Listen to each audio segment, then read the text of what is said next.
Some stories break you, some heal you. But here at My 90s Love Story, we're here to fill your heart. Sit back, relax, and enjoy the story. The younger girl clearly hadn't expected Nathan Sinclair to be so cruel. Her eyes went red, and she turned and ran. As she fled, she dropped her box of chocolates, and she didn't even try to pick it up. Nathan crouched down, scooped the fallen box off the ground, and tossed it toward me. I was half hidden off to the side, peeking. In that flat, icy voice of his, he said, "Next time you want to eavesdrop, at least hide a little farther away." I wasn't eavesdropping, I started to say, but he was already walking off. There was another time outside of school. It was the weekend, and my mother and her new boyfriend had planted themselves at home with no plans of leaving, so I had nowhere else to go. I hauled my backpack down to a McDonald's to do my homework, and that was where I happened to see Nathan on a date with the prettiest girl in school. After they finished eating, she asked him if he wanted to catch a movie. "No, I have to get home and play with my dog." His tone was so cold I nearly choked on my drink. "Come on, even if you're going to turn a girl down, you could at least come up with a better excuse." This guy thought that just because he had a decent face and good grades, he could treat people however he liked. "Nathan, you really do look down on everyone, don't you?" The pretty girl was genuinely angry now. Her voice rose before she could stop it. "I don't look down on anyone. I really do have to go home and play with my dog." His tone didn't waver in the slightest. But if you listen closely, you could tell he was running out of patience. "You," she said furiously, "you think just because I like you, you can—" "Instead of liking me," Nathan cut in, impatient, "you'd be better off liking a dog." Pfft. That one I could not hold in. It was the first time in my life I'd heard someone compare himself to a pet and lose.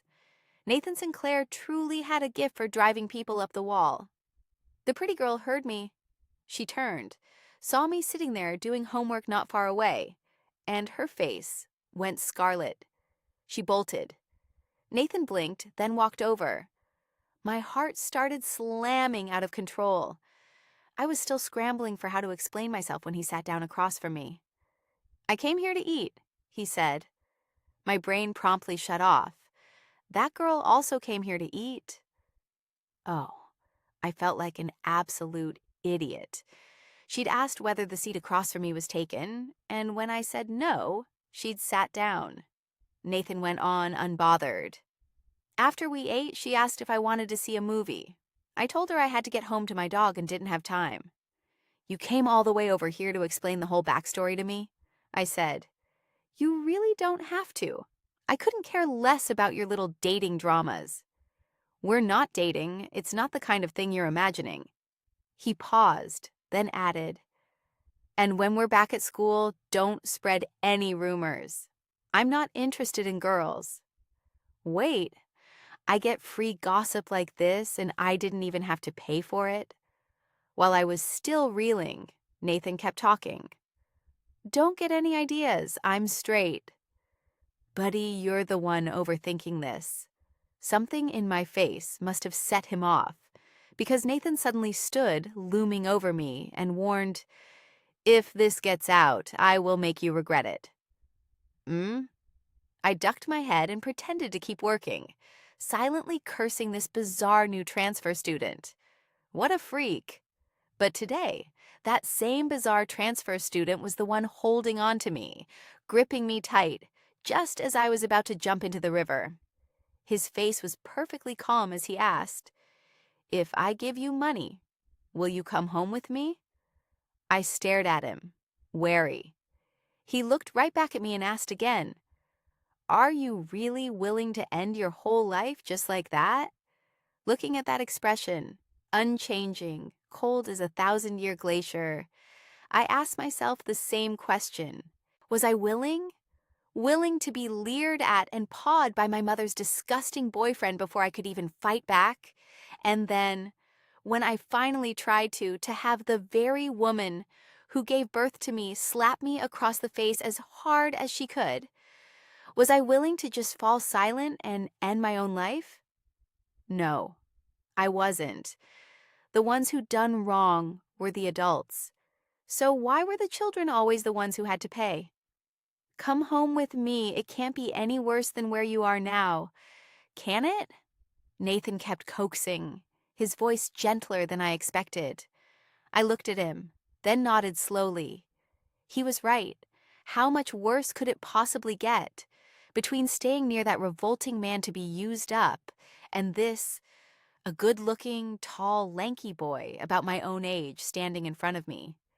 There really was no better choice. So when Nathan held out his hand, I didn't refuse. I let him take mine and lead me straight back to his place. Nathan's house was huge, but he lived there completely alone. He told me we were the same, the two of us, both thrown out of our homes. Only Nathan was luckier than me. He had a grandfather who loved him dearly and had given him this house to live in. I stared at him in shock, but Nathan just shrugged it off. Then he led me into a bedroom. It was a small guest room facing south. It wasn't big, but it had everything: a bed, a wardrobe, a desk. "This is your room," he said. I nodded, set my backpack down, then looked at him. "How much are you going to pay me, and what do you need me to do for you?" Ever since I'd agreed to come home with him, I'd thought this through carefully. Whatever Nathan wanted, I could agree to it, as long as the money was enough to get me through high school and into college. That was my one condition. Nathan froze. On that habitually cold face, something suddenly flickered. Unease, mixed with something like embarrassment. "It's late," he said. "Get some rest first. Everything else can wait until tomorrow." And with that, he hurried out of the room and pulled the door shut behind him, harder than he meant to. Staring at the closed door, I rubbed my eyes. Had the thousand-year glacier, Nathan Sinclair, just looked flustered? No. I had to be exhausted and seeing things. The bed at Nathan's house was so soft. Lying there, all I could see behind my eyes was that man's revolting face and the cold, hostile way my mother looked at me. From the time I was very small, I understood that my mother didn't love me.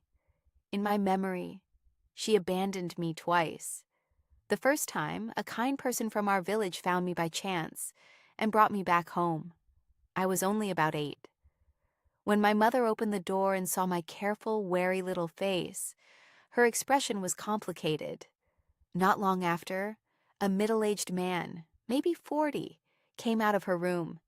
He looked at me surprised and asked, "Little one, who are you?" I licked my dry lips and said, "Auntie, I'm hungry." For a moment, the smile on my mother's face was very hard to read. Later, the man found out the truth, that she and I were mother and daughter. He flew into a rage and shouted that the two of us were nothing but a pair of con artists. That night, after he'd stormed off, tears rolled down my mother's face.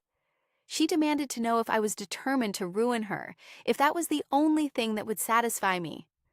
I looked at her and shook my head, and suddenly, I wasn't afraid anymore. Before I turned 7, I'd spent every day trying to win my mother's love, terrified that one day she'd stop wanting me. But from that night on, being thrown away by my own mother didn't seem quite as terrifying as I'd once thought.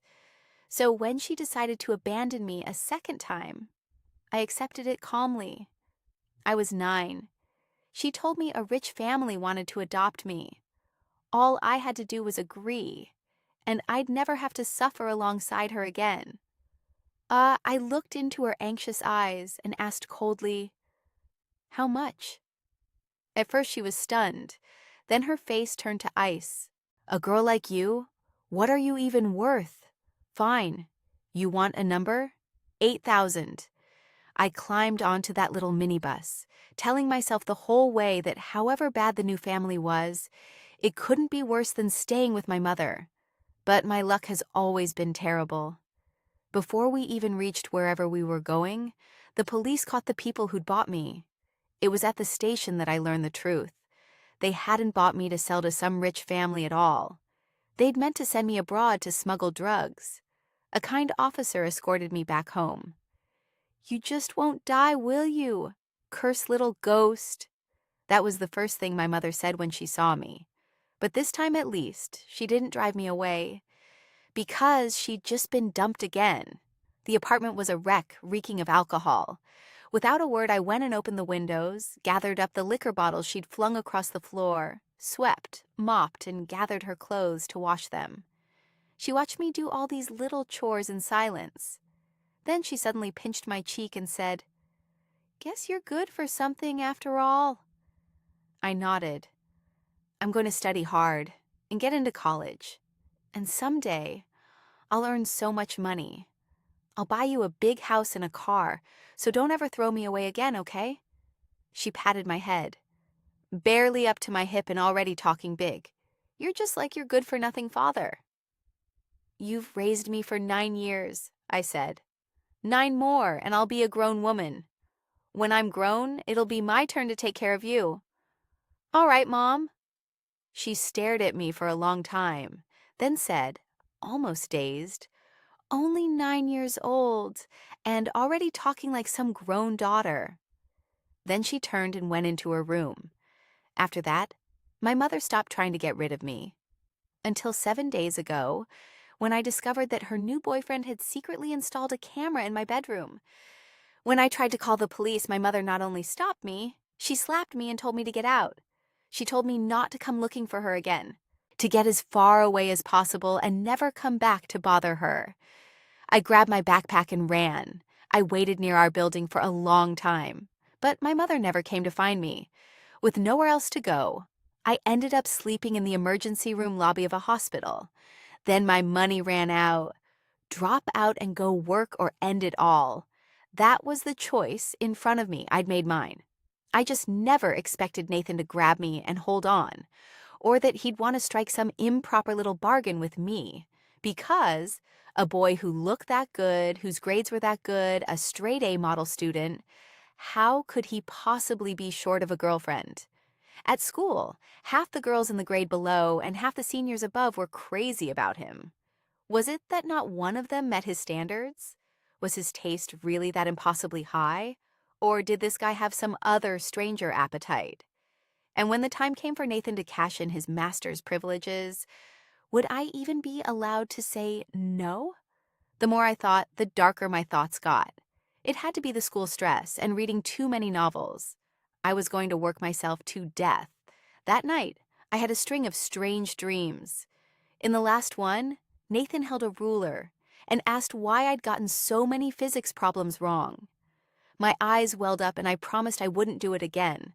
But his face went cold, and he said that if you got it wrong, you had to be punished. Before I could ask what the punishment was, a knock at the door jolted me awake. Nathan was standing outside in his school uniform looking at me seriously.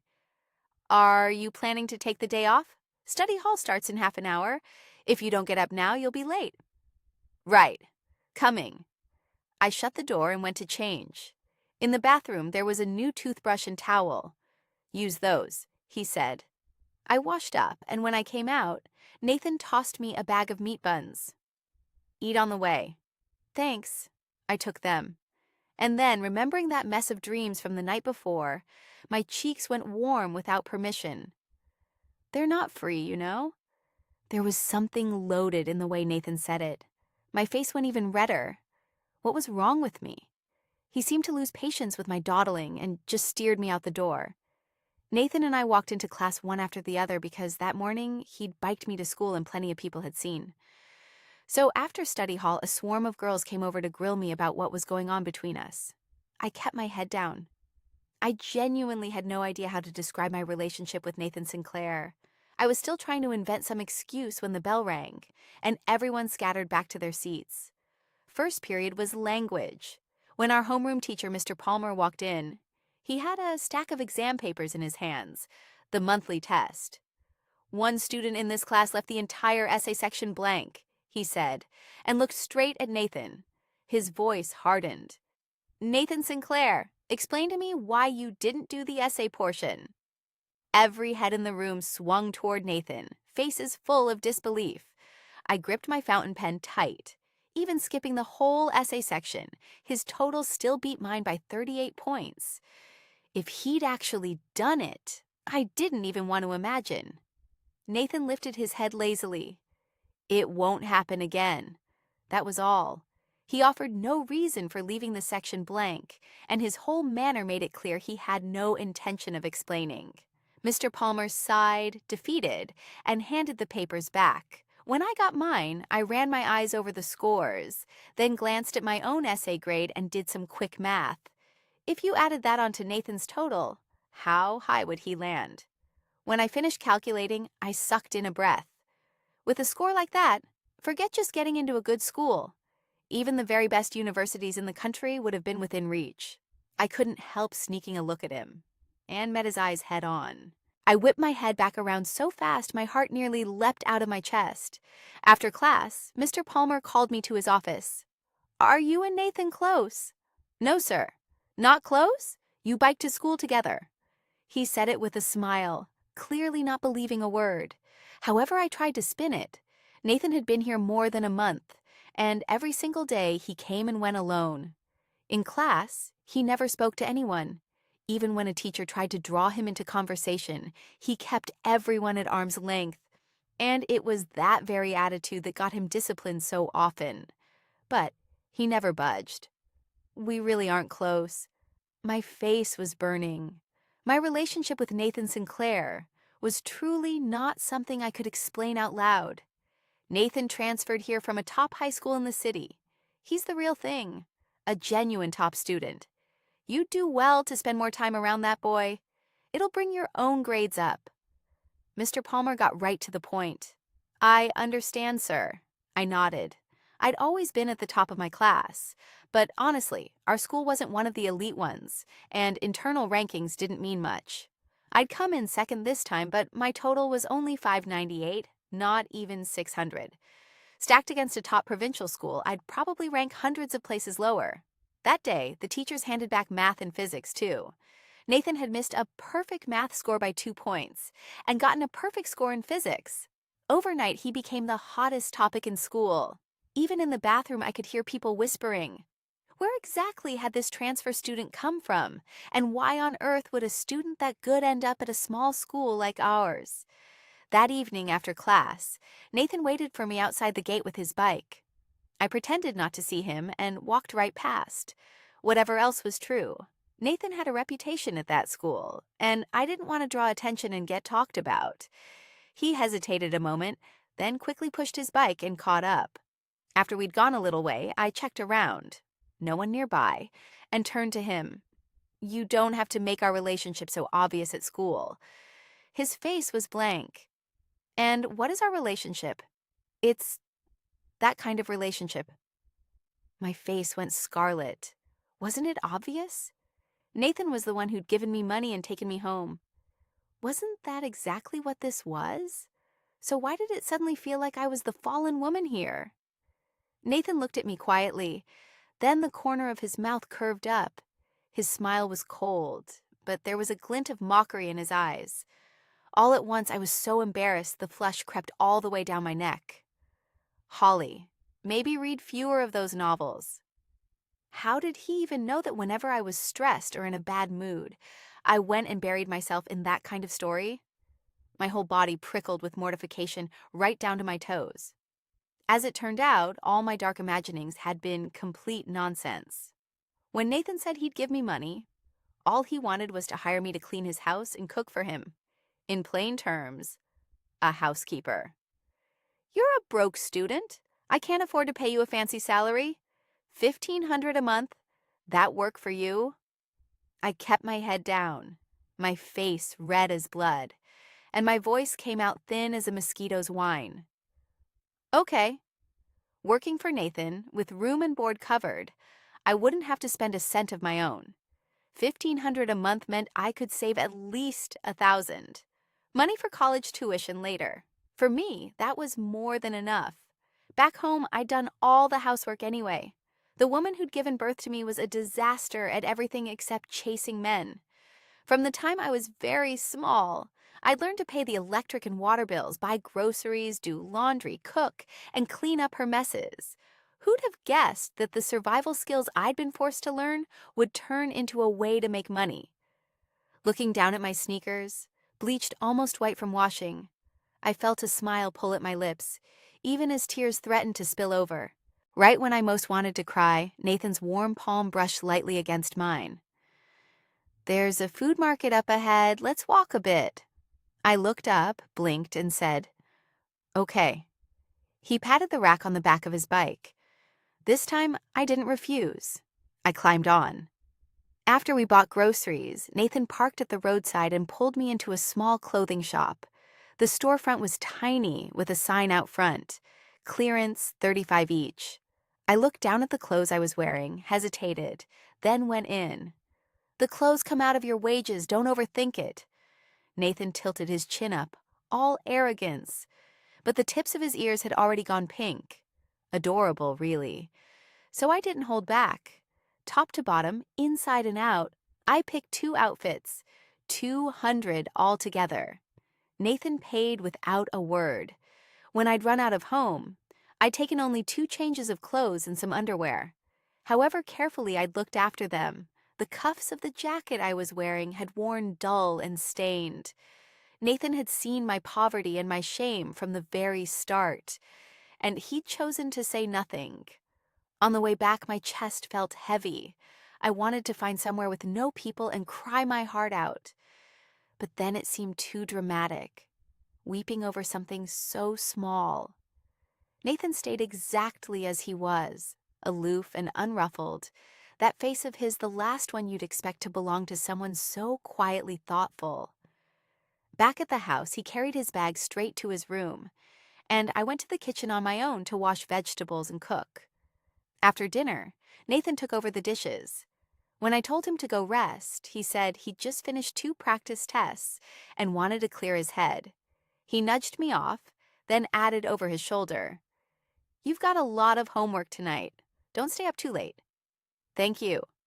I dropped my head, my eyes stinging.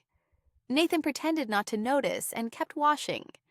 Back in my room, I shut the door, and my heart was pounding so hard it nearly leapt out of my chest. My face flushed to a frightening degree. "Holly, could you please have a little backbone, not go soft and teary at every little thing?" Forcing myself to calm down, I took out my pens, textbooks, practice tests, and workbooks. Nathan was right. There really was a ton of homework. By the time I finished, it was 11 at night. I stretched, thinking I'd learn a few vocabulary words before bed. And then there was a knock at the door. Nathan stood outside. "I've got 2 practice sets here that some old classmates couriered over. You can give them a try." Old classmates? Meaning the genuine top students at that elite high school? I took the stack and remembered to thank him. "This is internal material. Don't let it get out," Nathan said. "Understood. I'll only do them at home. I won't bring them to school." He looked at me, paused, then added, "If there's anything you don't understand, just come ask me." He turned to go, took 2 steps, then turned back. "Don't stay up past midnight, bed by 12. "Yes, sir, Lord Moneybags." Nathan froze. My face went hot as a struck match. What was wrong with my brain? Lord Moneybags? He probably thought I had some weird kink. While I sat there wishing the floor would swallow me whole, Nathan spoke again. "Is that the kind of novel you've been reading lately?" What? Why was he bringing that up? The cold billionaire keeping his little caged bird? Or the one about the devil young master and his little maid? He said. "How did you unlock my phone?" "I'm guessing." He paused, his expression complicated, then added, "I used to have a classmate who liked reading that kind of nonsense too." A girl? I nearly bit my own tongue. What boy reads novels like that? It had to be a girl. And from the look on Nathan's face, she must have been important to him. Maybe even the one he liked. My chest went strangely tight, and for no reason at all, my mood sank. "It was a boy," he said. Nathan seemed to be remembering something, and the corner of his mouth lifted despite himself. A boy who read those novels. I still had my doubts, but seeing that rare smile on his face, I couldn't help staring at him wide-eyed. "You can actually smile." "I'm a human being. Is it that strange for me to smile?" he asked, honestly puzzled. "Very strange." If I'd been able to snap a photo of Nathan Sinclair smiling and drop it in the class group chat just then, everyone would have been convinced he was possessed. Actually, people at school are whispering that maybe you were in some car accident, and that's why your face doesn't quite work right. "You've all got far too much imagination." His expression slid back into its usual cold mask. Then he added, "If you put half as much thought into your studies, you wouldn't have scored so low." I felt a fresh sting of embarrassment. Is 598 really that low?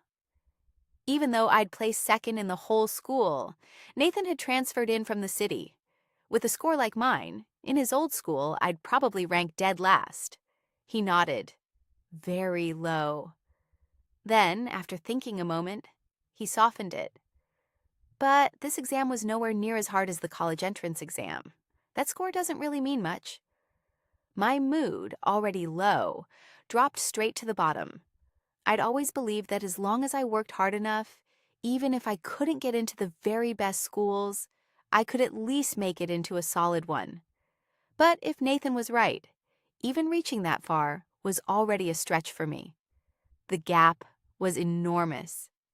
After he went back to his room, I threw myself at those practice sets like my life depended on it. And he was right.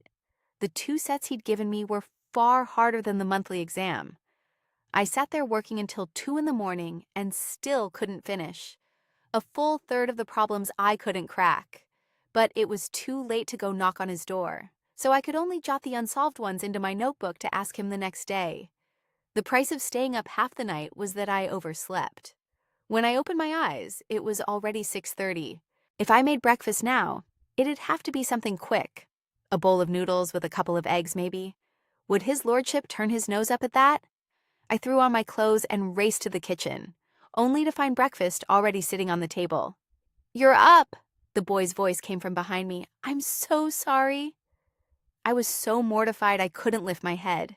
How could I let the person who was paying me go out and buy breakfast himself first thing in the morning? "Sorry for what?" Nathan asked, genuinely confused. "From now on, I'll handle breakfast," I explained. He glanced at me indifferently, then picked up his phone. "Let's exchange numbers, that way I can send you money for breakfast and groceries." "Okay." I hurried back to my room for my phone, only for the thing to refuse to turn on. I restarted it right there in front of Nathan, but even after several minutes, it was still stuck on the boot screen.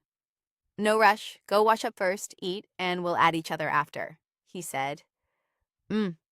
Face burning, I ran off to the bathroom to freshen up. When I came back, Nathan had already set out the bowls and chopsticks, and my useless phone was still frozen on that startup screen. I got so annoyed I poked at it a few times. Nathan took a bite of a bun. "There's no rush to send me money."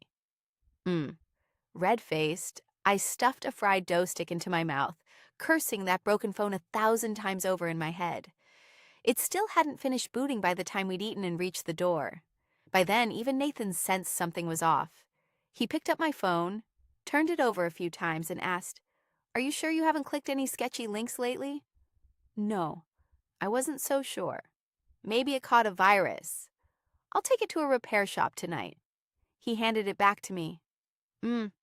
I dropped my head, my face going redder still.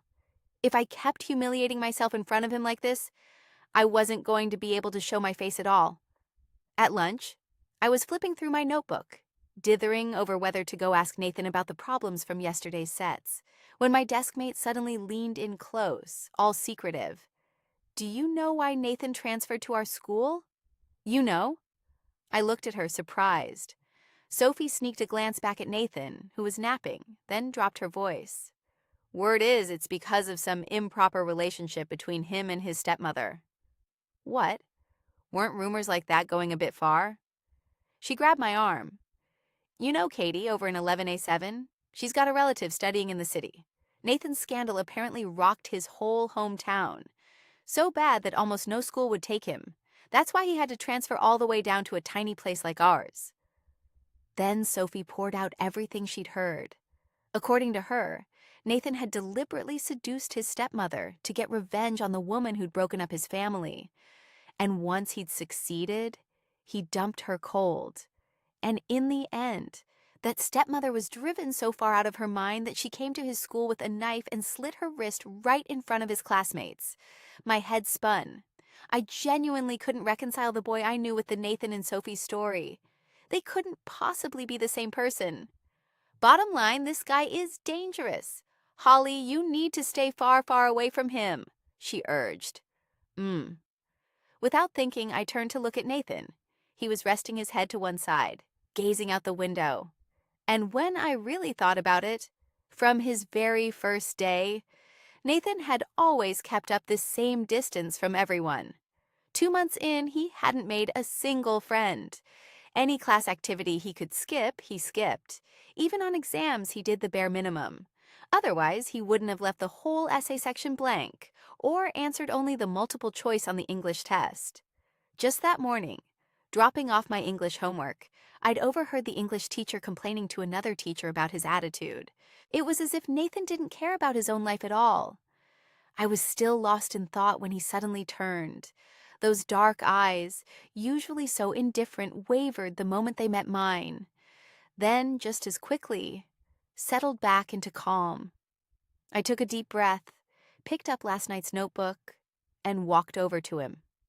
I sat down in the empty seat beside him and quietly slid the paper and pen across. Nathan took them lazily, flipped through a few pages, and frowned. This many you couldn't do? Yeah. I could feel the searching, curious eyes all around us, and my face went hot without my consent. Nathan straightened up, pulled a fountain pen from his desk drawer, and said, "For this one, start by drawing an auxiliary line here." When he explained, he was completely absorbed. Even his voice was easy to listen to. The cold, distant front he worked so hard to keep up faded away. "Got it?" he asked. "Got it." Then on to the next. Not long after he'd finished the last problem, the bell rang. He tossed the pen aside, and the corner of his mouth curled up, just a little wicked. "Get to class. Anything else you don't get, I'll teach you tonight at home." I had to admit it. Nathan was very good-looking, and when he smiled, he looked exactly like one of those charming bad boy leads from a teen drama. For some reason, my heart started racing again. Walking back to my seat, I wasn't sure if I imagined it, but I thought I heard Nathan click his tongue softly. "Holly, you've got some nerve," Sophie said, wearing a look of pure disbelief. "Just marching over to Nathan Sinclair to ask about homework. And he didn't even turn you away. Guess he's more approachable than I thought." "It's nothing like that." Then she launched into gossip. A while back, Chloe, the beauty of 11A3, had gone up to Nathan to ask about a physics problem. Guess what he said? What did he say? I couldn't help asking. Honestly, before he took me home, I'd barely paid Nathan any attention. All I knew was that he was famous with the girls, a top student who transferred in from an elite city school, that his monthly exam total beat mine by 38 points, and that he was a strange, standoffish loner. Even his rumored little romances hadn't interested me. Maybe from watching my mother run through one worthless man after another, I developed a distaste for the opposite sex from the time I was small. As I got older, my one hobby became reading novels, where no matter how much the main characters suffered, they always got their happy ending. "He charged Chloe money," Sophie said, pressing her lips together to hold back a laugh, like she was picturing something hilarious. "Charged her money?" "Exactly, charged her." She put on a mock serious face and imitated Nathan's unbeatable arrogance. "One-on-one tutoring goes for $200 an hour around here. I'll give you a discount. $150. Pay by app." And then, she said, He actually pulled up his payment code. Chloe's face went through every color of the rainbow. Sophie was sure the girl was about to burst a blood vessel from sheer fury. Tutoring cost that much? I was housekeeping for Nathan at $50 a day, and he just tutored me for a solid hour. By his own rates, didn't that mean I now owed him $100? While Sophie was mid-story, the English teacher came in with a stack of tests, glancing at Nathan as he walked. Remembering what the teacher had said in the office about Nathan's attitude in class and on exams, I felt a flutter of worry, and my eyes drifted to him. And there he was again, turned toward the window, mind drifting somewhere far away. The English teacher frowned. "Nathan Sinclair, is there a movie playing out that window?" "Oh." A few boys started snickering. Nathan turned slowly. "No, sir." "Then would you do me the favor of facing the board and paying attention?" Nathan's manner was surprisingly cooperative. The teacher's mouth twitched a few times, but he let it go. After handing back the tests, he began going over the problems. For the entire period, Nathan kept his eyes glued to the board. I stole glance after glance and noticed he barely shifted at all. I couldn't tell if he was truly listening. But then, with his ability, class had to be unbearably dull. That evening, Nathan took me to a phone repair shop. The owner turned out to be his cousin, a guy named Colin. He looked to be in his early 20s, very handsome, and if you looked closely, his features shared something with Nathan's. The moment he saw Nathan, his eyes lit right up. "Little Nate, what are you doing here?" Colin's voice was bright, his whole face warm and full of life, the complete opposite of cold, distant Nathan. Even though Nathan didn't show a flicker of expression, his mood seemed genuinely relaxed, and I could tell the two of them were close. He raised an eyebrow at me, signaling me to hand over the phone, and I quickly pulled out the one I'd switched off. Colin took it, then studied me with interest. "Girlfriend?" "No." I started to deny it, but Nathan's cold voice cut in. "Newly hired housekeeper." Colin's face fell a little. He turned the phone over in his hands. "What's wrong with it?" "It won't turn on. It keeps getting stuck on the startup screen," I explained. "This thing is ancient. Why not just think about getting a new one?" "That's not necessary." I paused, then added, "Could you just try to fix it first? It was working fine before." It was my mother's old cast-off, sure, but it still did what I needed. Mostly I just used it to message people and read novels online. That was plenty. Hearing that, Nathan shot Colin a cold glare. "Can you fix it or not? If you can't, we'll go somewhere else." The second Colin heard somewhere else, he panicked. "My dear young master, I was just making conversation. That attitude of yours wounds me, you know?" "Fine, fine. To fix it, 300. Holly, let's go." Nathan took my hand and made for the door. 200, 150. Nathan stopped. He turned back around smiling. "When will it be ready? Let me take a look first." Colin carried my phone into the back room. About 10 minutes later, he came out again. "The motherboard's fried. I don't have the part in stock. You'll have to wait a couple of days." Then he pulled an old phone from behind the counter and handed it to me. "Use this in the meantime. Add me on Messenger, and I'll ping you when yours is done." "That's really not necessary." "I'm not in a hurry," I said, not daring to take it. "Just take it." Colin pressed it into my hand, then slid Nathan a loaded glance. "So, you got feelings for my little Nate?" "No." I ducked my head, embarrassed. "He's smart, good-looking, and a good person on top of it. Liking him is nothing to be ashamed of," he said, grinning. "Right." I looked at the floor, thinking to myself, was Nathan really such a good person? But then what Sophie had told me today, could that all have been some misunderstanding? And if it was, then hadn't Nathan been carrying a mountain of unfair blame? I was still turning over whether I should ask him directly about the past when Nathan tugged at my sleeve. "Let's go home, I'm hungry." Okay. As we stepped out of the shop, Colin suddenly chased after us. Oh, my mom says your dad's coming to town on business next week. We should all have dinner together. In an instant, I felt Nathan's whole body go rigid. The hand holding mine tightened without thinking, squeezing until it hurt so much I wanted to shake him off, before he finally, slowly loosened his grip. He didn't answer Colin. He just kept walking, straight ahead, holding my hand. Back home, Nathan shut himself in his room. Every so often there was a burst of chaotic noise from inside, like he was hunting for a way to vent his rage.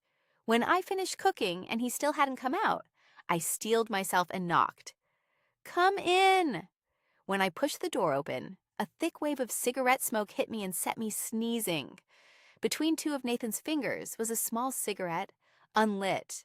The first thing I did was cross the room and open the window. Then I gathered up every scattered cigarette from his desk and carried them to the trash can in the living room. By the time I came back, Nathan had returned to his usual self. After dinner, he took over the dishes himself. At first, I meant to stop him, but remembering the state he'd been in, I thought it was probably better to let him keep his hands busy. He washed the dishes, then tidied the kitchen, then swept the whole house, working through every corner methodically. I sat on the sofa and watched. Neither of us said a word. Time and space seemed to stand still. When he was done, he looked drained. He sat down on the sofa beside me. I started to get up to give him the seat, but he reached out and pressed a hand to my knee, then laid his head down on my lap. "Stay next to me for a while." His voice was slightly hoarse, like he'd just been crying, though his face was perfectly clean and dry. "I used to have a dog." He took a deep breath, then went on.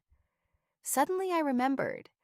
When he'd turned down that pretty girl's confession, he'd mentioned going home to play with his dog, but I'd been living here 2 days and hadn't seen a single trace of one. Her name was Hope. Nathan lifted his head and looked at me, emphasizing the word. Hope, as in something to hold on to. For some reason, a bad feeling stirred in me.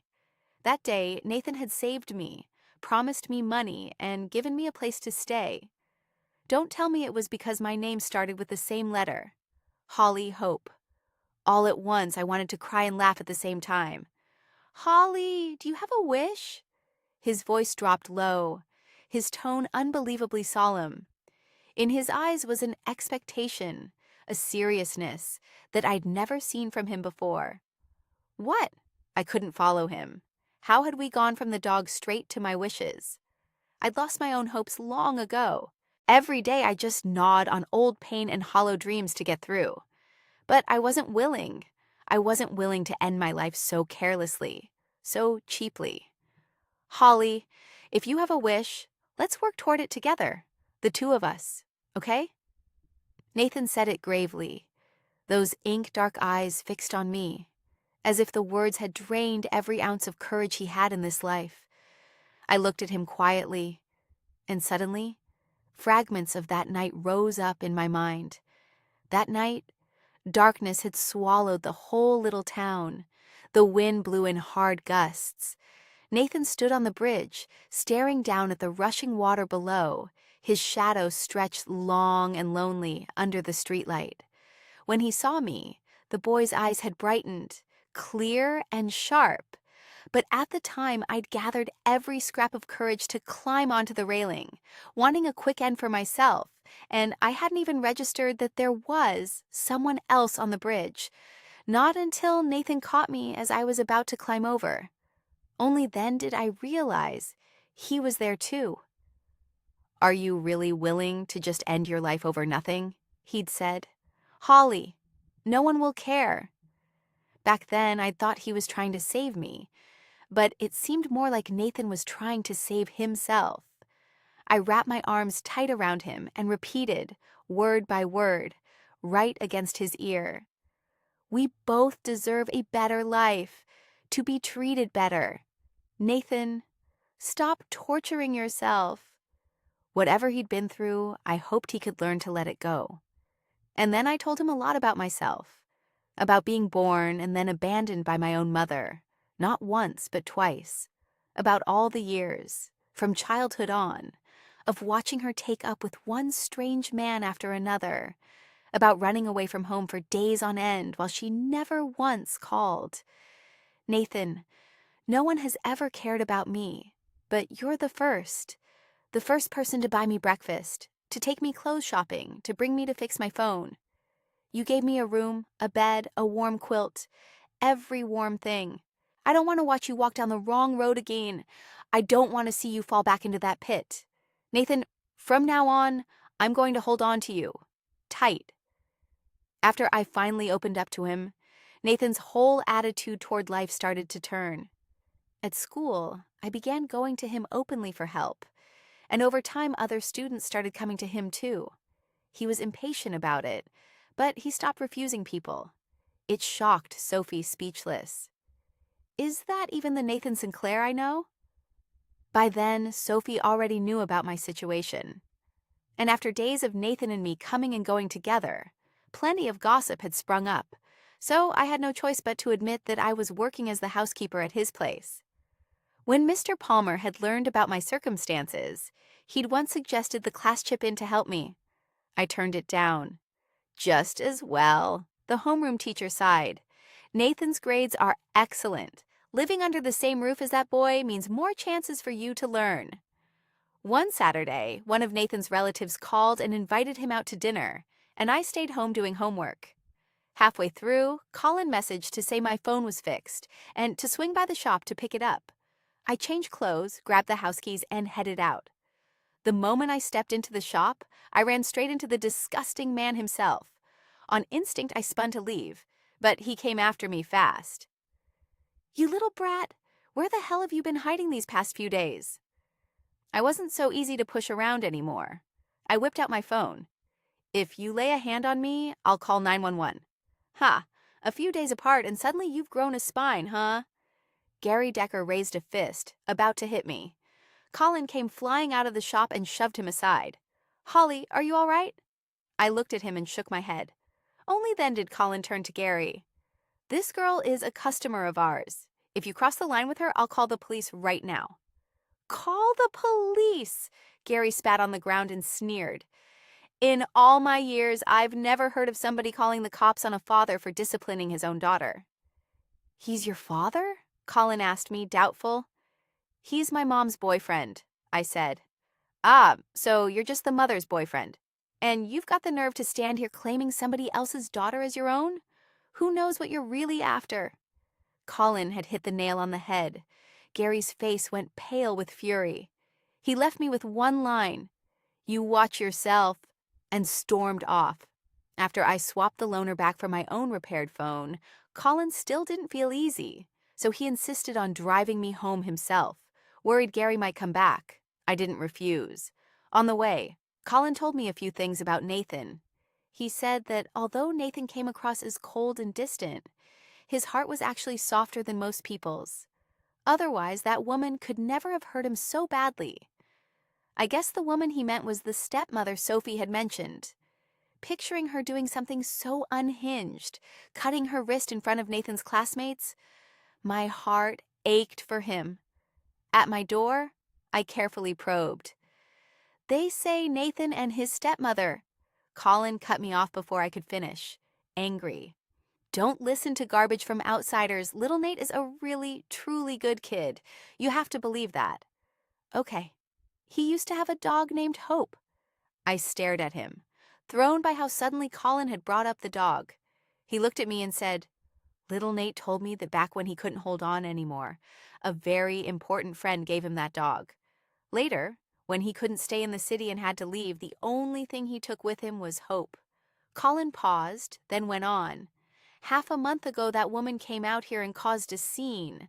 Hope bit her, so she threw the dog off the balcony. Oh, my hand flew to my chest. I could imagine that moment. The depth of Nathan's despair. The way he must have blamed himself. Your name has an H in it, too, Colin said. He stopped a beat, then added, I think it's fate that let little Nate pull you off that bridge. Because years ago, Hope was a stray he picked up off a bridge, too. I only ask you one thing. Don't hurt him. That boy's heart is like a thin sheet of paper. It can't take any more. I will never let him hurt again, I said. I swear it, I'll protect him. It was very late by the time Nathan got home. When I heard the door, I came out of my room and saw him carrying a bag from McDonald's. He smiled when he saw me. Midnight snack. Go wash your hands. Then, let's eat. Okay. After I washed up and came back, Nathan was sitting out on the balcony, smoking. Normally, he almost never smoked. Only when his mood was bad would he go through one after another. With the chicken drumstick in one hand and the trash can dragged along in the other, I went and sat down right beside him. You once told me the saddest times aren't so frightening if there's someone next to you, I said. Is it good? Nathan stubbed out his cigarette and turned to look at me. It's good. Then let me have a taste. I'll go grab one. As I moved to stand and get more food, he stopped me. My body went stiff on its own. Nathan's gentle fingers brushed the corner of my mouth. Then, perfectly naturally, he brought them to his own lips and licked them. For a moment, I forgot how to breathe. Was the person in front of me really the Nathan I knew? Are you teasing me? Look how red your face is. He laughed softly and let me go. All right, no more teasing. Go get me the biggest burger they've got. And don't even think about sneaking a bite for yourself. Fine, fine. Flustered and unsteady, I went and fetched him the biggest burger. Thanks. He took it with a smile, unwrapped it, and ate it bite by bite, as if that whole moment had been a hallucination of mine. After the meal, I went back to my room, my face still hot. I lay in bed a long while and couldn't fall asleep. I remembered it had been ages since I'd read a novel, so I pulled up my usual site to see if anything new was rated highly lately. The more I scrolled, the more restless I got. I threw the phone aside and ruffled my own hair. Stop thinking. If you can't sleep, just do practice problems. So I did.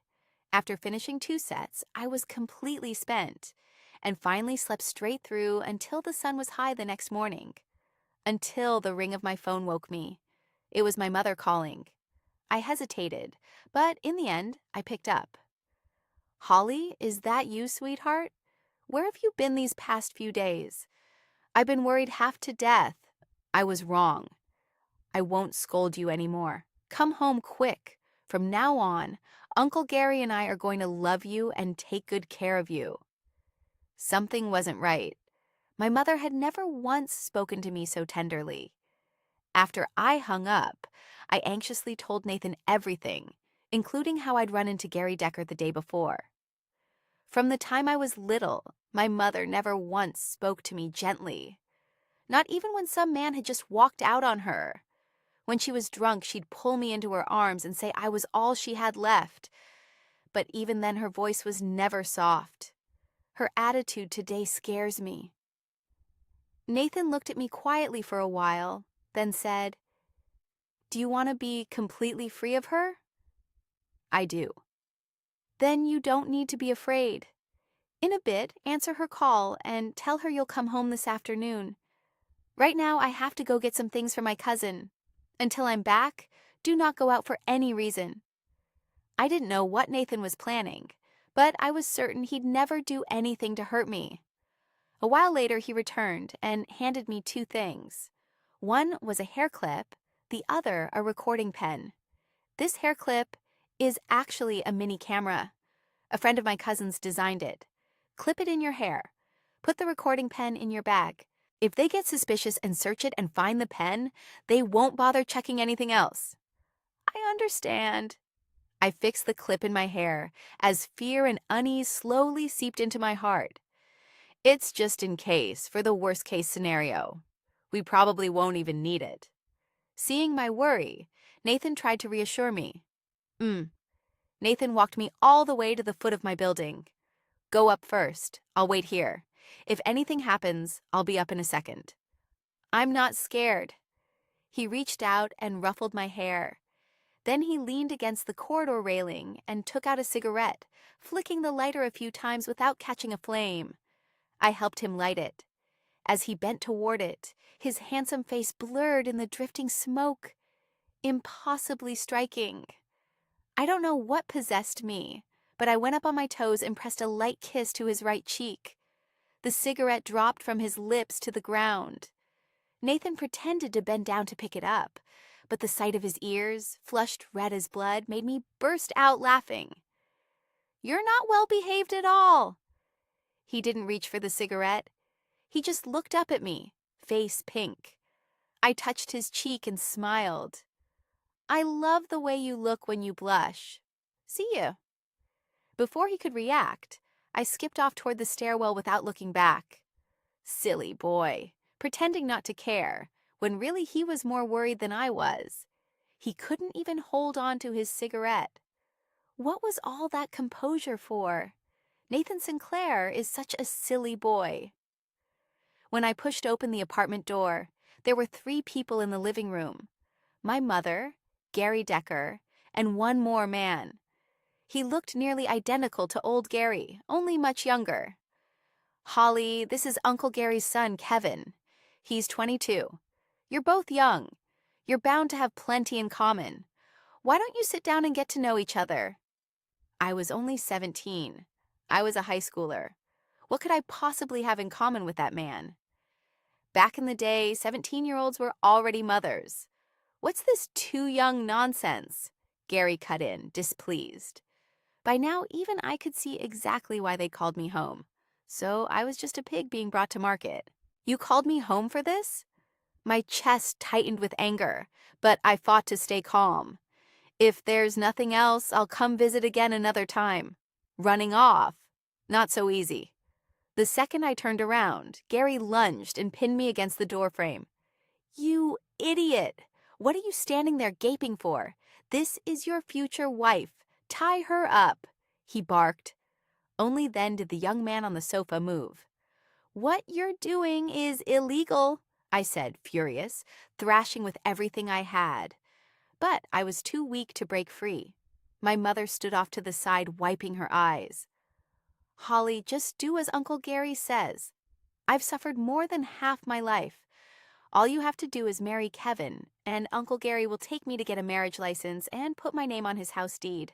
A girl gets married off in the end, no matter how educated she is. Uncle Gary's house is in a redevelopment zone. The rent alone brings in over $200,000 a year. Marry his son, and you'll spend the rest of your life sitting pretty." Shut your mouth. The rage in my chest hurt so much it felt ready to explode. If that woman kept spouting this filth, I really might drop dead from fury. Hadn't she been fooled and used by men enough over the years? Why couldn't she learn? Why did she always have to lean on a man to survive? Why couldn't she once, just once, stand on her own? I was shaking all over. By now, the 2 Deckers had bound my wrists with rope. Gary shoved me into my mother's room and turned to his son. "Get it done. Make her yours. So this little brat can't run anywhere." Kevin looked deeply uncomfortable. Gary, unable to force iron into steel, snarled at him. "If you don't have the guts, I'll do it myself." Maybe because he knew exactly how vile his father was, Kevin locked the door. "Don't be afraid. I'm not going to do anything to you." Seeing me still struggling, he hurried over to hold me still and added, "My dad's not very bright. We have to make some noise so he believes it's done. Otherwise, he won't let you off. I really do like you. But don't worry, I would never force you." Kevin spoke earnestly. "Your mother meant to sell you off to some village in the countryside. But I genuinely like you, so I told my dad I wanted to marry you. I know you don't feel the same. I only wanted to save you. Do you understand what I mean?" I nodded, trying to dredge up any memory of Kevin. But aside from meeting him a couple of times, I couldn't recall a single thing. From childhood, I'd always been very good at forgetting anything unpleasant. Kevin was the son of the man out there.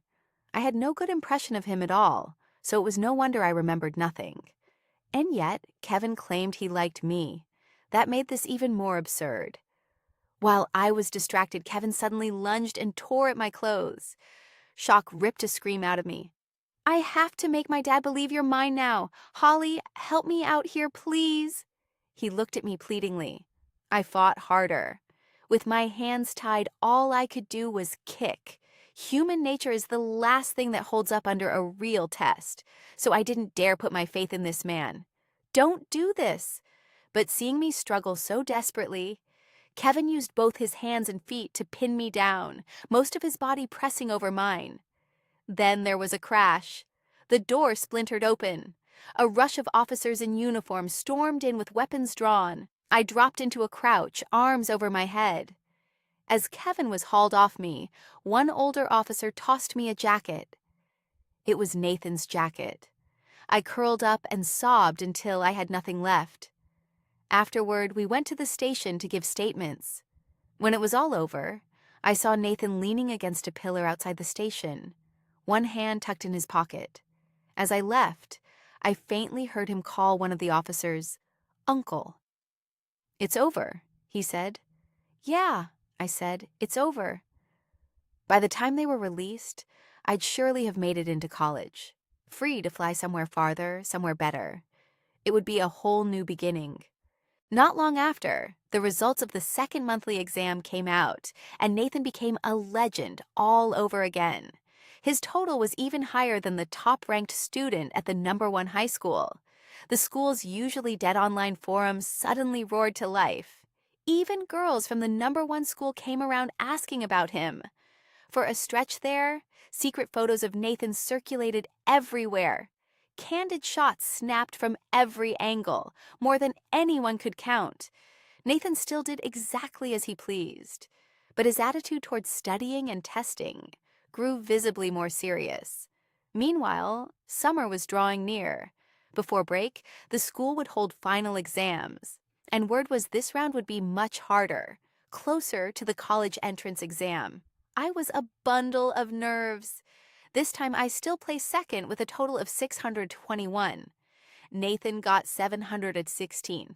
When I saw my score, I was so frustrated I nearly cried. Weren't you the one who told me to give it everything I had? So why do you look so unhappy now? Nathan, for his part, felt just as wronged. I'm angry at myself. Clearly, I'd studied harder than he had, and yet the gap between us stayed enormous. Over summer break, one of my classmates is coming to visit. I'll have him tutor you, Nathan said. It was the first time he'd voluntarily brought up his old classmate in front of me. The one who reads novels. A boy, always ranked first in the whole grade, even more of a monster than you. Yeah. Nathan dropped his head, and, remarkably, he didn't deny it. When the final results came, I'd landed in the top 5, total 587, much better than I'd feared. So a harder exam really did shake up the rankings. How much did you get? I asked. 688. First place, second place. The guy really does exist, just to drive people out of their minds. The school announced that 12th graders were to report back on August 3rd. In other words, summer break this year was only 1 month long. When the notice went out, there was no shortage of groaning and cursing. The day Nathan's brilliant old classmate came to visit, Nathan went to the train station to meet him while I stayed home preparing the meal. I'd assumed a top student like that would be as cold and aloof as Nathan. Instead, the boy chattered nonstop. "Sis, finally I get to meet you. I'm Owen. Nate's told you about me, right? He's always going on about how amazing your cooking is, especially your braised pork ribs. Absolutely divine, he says. And today I finally get to eat some. See those 2 big boxes I brought? Those are for you. My class notes, exam papers, all the study methods I've put together. My school hands out materials and practice tests, and I copied out 2 full sets, one for you and one for Nate. That sincere enough for you?" Owen talked for 2 solid hours over dinner and drank 2 more bowls of soup than anyone else. After we'd eaten, he took a little tour of the house. "Nate, you've got it pretty good here, huh? A pretty girl in a fancy place. You lack for nothing." "I'm just the housekeeper," I said, embarrassed. Even though Nathan and I were far closer now than before, he was still the one paying me every month. If Owen kept talking like this, he was going to make me want to sink into the floor. "You still haven't made a move?" Owen elbowed Nathan. Nathan calmly dodged the jab. "High schoolers should put their studies first." Spoken like the class president you used to be, real high-minded. Nathan had been class president? Say, little housekeeper, want to hear about your master's glorious past? Seeing my curiosity, Owen happily launched into story after story about Nathan. From his telling, it was like an entirely different person, completely unlike the Nathan of today. Qualities like being upright, sharp, and kind hadn't changed. What he'd lost was the lively, blazing, passionate boy who used to shine like the sun. After he finished the old stories, Owen suddenly sighed. I really wish he could go back to how he was. Beside us, Nathan gave a faint smile. "This is fine, too." "This is good, too," Owen agreed, nodding. Owen stayed with us 10 days, and Nathan took him all around to see the sights. On his last day, Owen suddenly said he wanted to go see the river bridge. Nathan went still for a moment, then turned to me and asked, "Do you want to come?" Because the daytime heat was brutal, we chose to go up onto the bridge at night. Standing there looking down over the little town. No, it couldn't compare to the glittering sprawl of a big city, but it counted as a quiet, peaceful place. If Nathan hadn't held on to me so fiercely back then, there'd be no us now. None of this calm.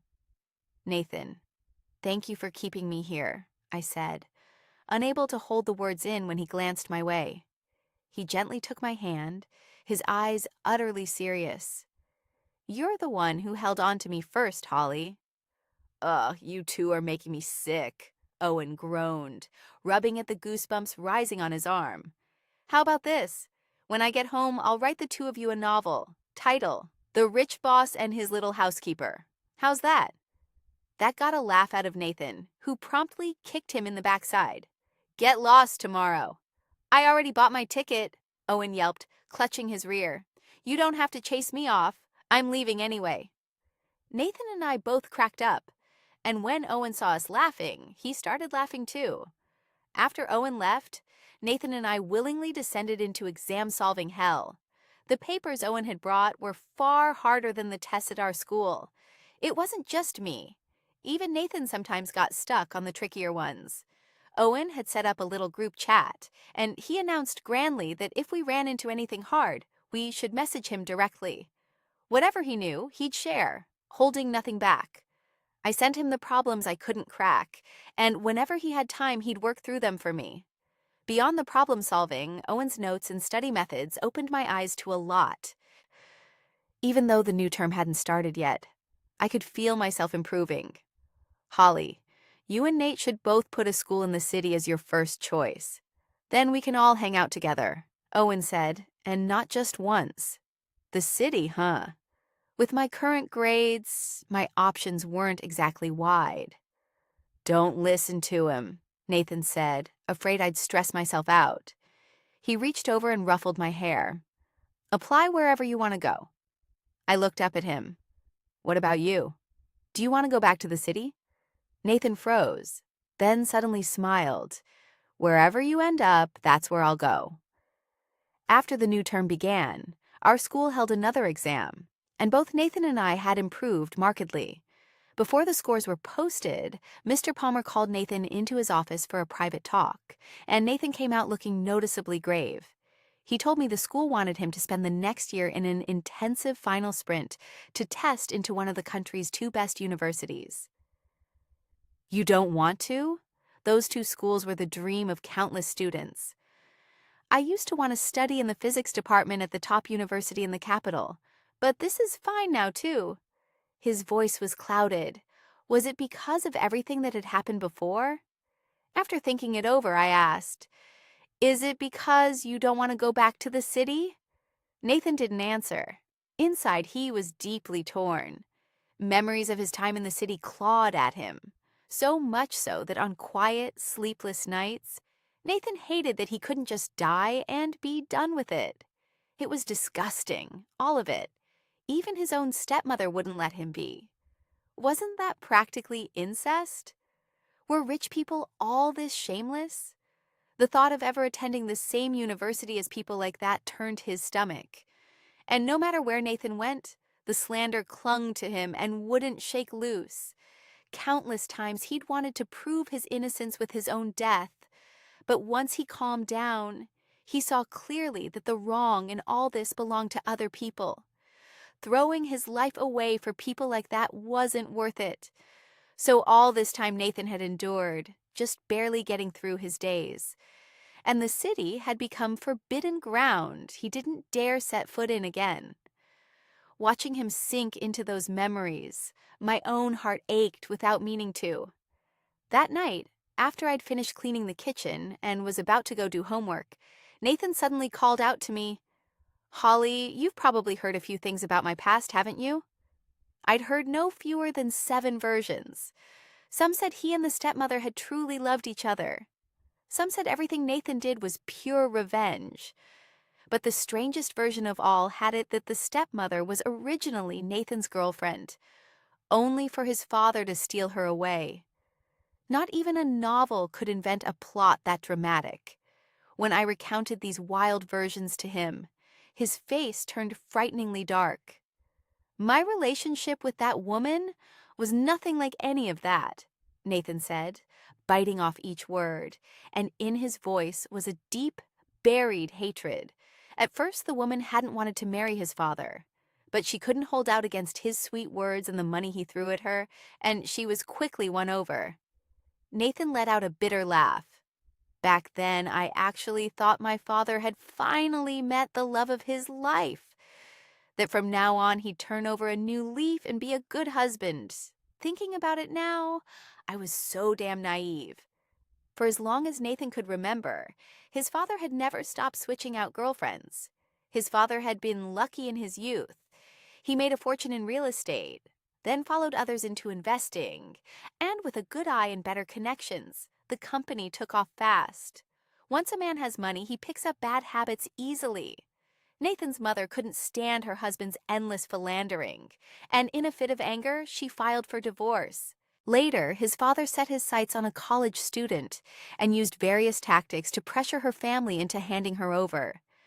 After they married, he coaxed and deceived her by turns, until the young woman gradually fell for him. But Nathan's father was a rotten sort. The moment he possessed something, he stopped valuing it. Within a year, he was out all night again, wishing he could trade women out by the day. He was my father, and yet sometimes I only saw him a handful of times a month, Nathan said, smiling bitterly. As the months passed, the stepmother slowly came to realize her marriage was nothing but a con. During that stretch, whenever Nathan came home and saw her, he always felt a stab of guilt. Now and then, he'd call his father and tell him he should come home and spend more time with his wife. "Grown-up business is nothing a kid like you needs to worry about," his father would say impatiently, and hang up. Nathan said his relationship with the stepmother turned eerie. Every time the two of them sat near each other, he could feel her hate-filled gaze fixed on him. Over time, he stopped daring to come home. In 8th grade, one night while he was asleep, he suddenly sensed someone in his room. When he switched on the light, there was the woman, standing beside his bed in a thin, revealing dress. Nathan cried out in fright, and she clamped a hand over his mouth. In a taunting voice, she said, "When you don't say a word, you look just like your father." Nathan was too terrified to move. Many times he'd wanted to tell his father, but any mention of the woman made his father lose patience. And for certain delicate reasons, it had been almost impossible for Nathan to speak of it. Later, because I was under so much stress, my grandfather brought me back to his hometown to recover. And on that river bridge, I met you. "You said we'd met before, but when?" I asked, startled. "3 years ago." Nathan paused, then went on. Back then, that woman kept sending me harassing videos.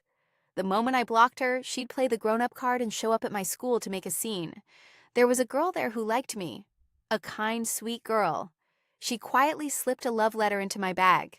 But the woman found out, came to the school and blew up, and that girl was so shattered she dropped out.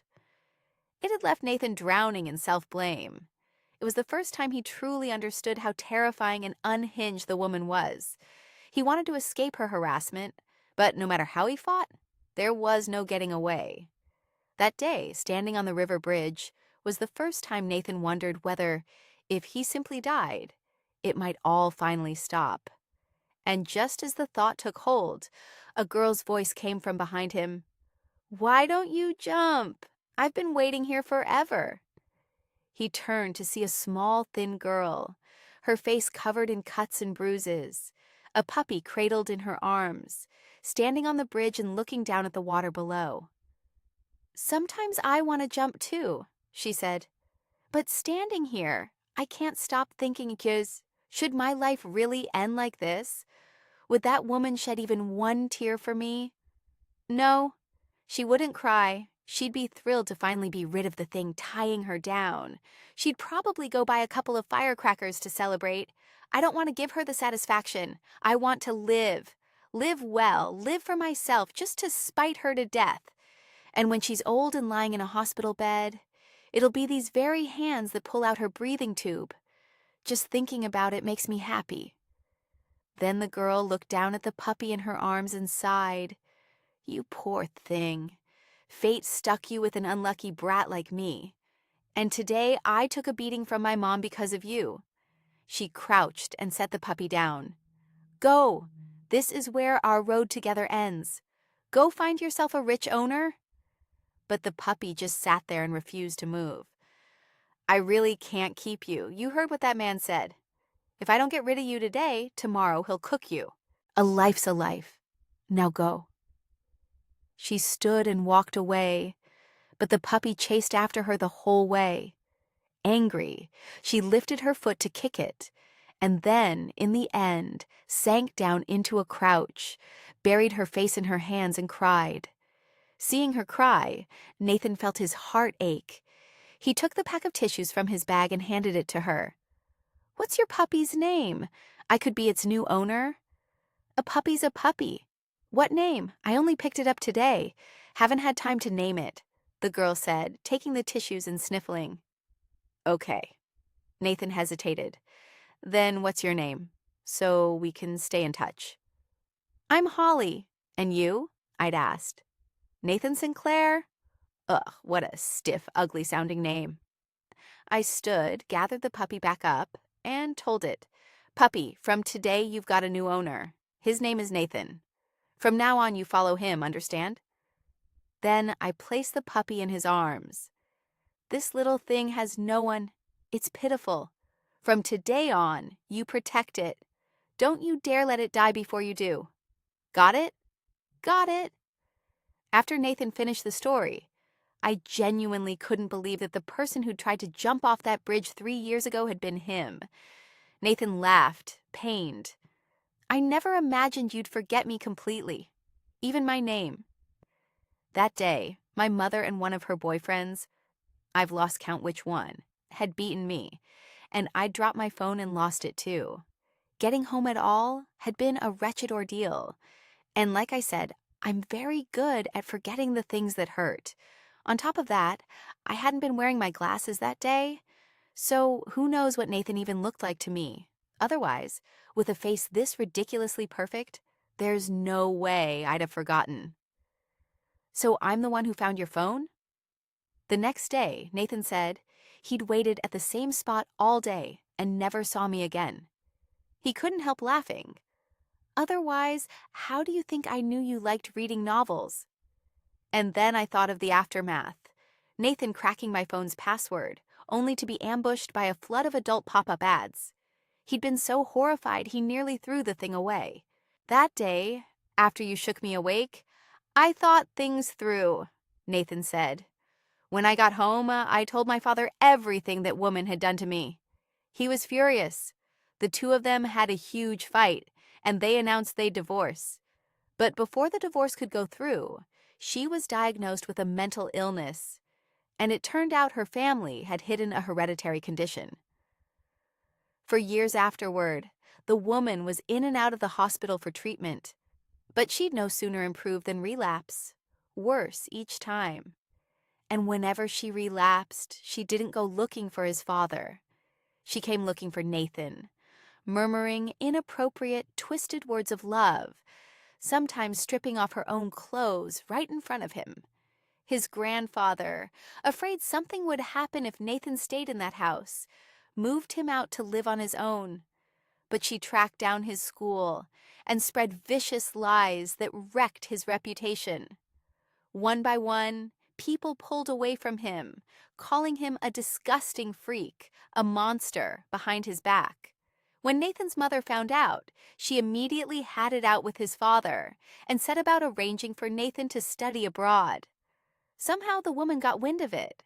She came to his school and blew up, brandishing a fruit knife in front of his teachers and classmates, threatening to kill herself.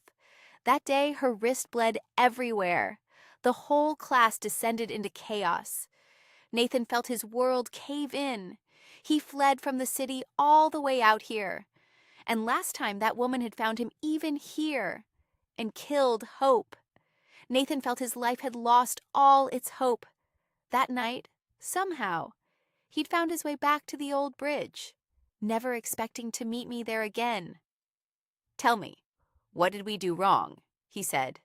"It's obvious the ones who did wrong were the adults, isn't it?" "You did nothing wrong, and neither did I. If anyone did, it's them, the adults." I went to him and gently wrapped my arms around his faintly trembling body. It's all in the past now. Once his heart had steadied, Nathan suddenly said to me, firm and clear, "Holly, I've thought it through carefully. I want to test into the top university in the capital. I want the physics department." Right. The ones at fault were the adults. So what right did any of them have to force Nathan to give up his dream for their sins? "Nathan, go to that university. I'm behind you." 1 year later, Nathan came out as the city's top scorer in the sciences, and exactly as he'd hoped, he was admitted to the physics department of the top university in the capital, landing in the same class as Owen once again. As for me, I applied to a university in another city, and on the day I went to register, Nathan suddenly stopped me. "Can we upgrade our relationship by one level?" "Upgrade it how?" "Like this." Nathan bent down, wrapped his arms around my waist, and pressed a soft kiss to my lips. "Now that you're in college, no flirting with anyone else. You've got a boyfriend." "Whatever you say, I'll do." "Good girl. Then one more kiss."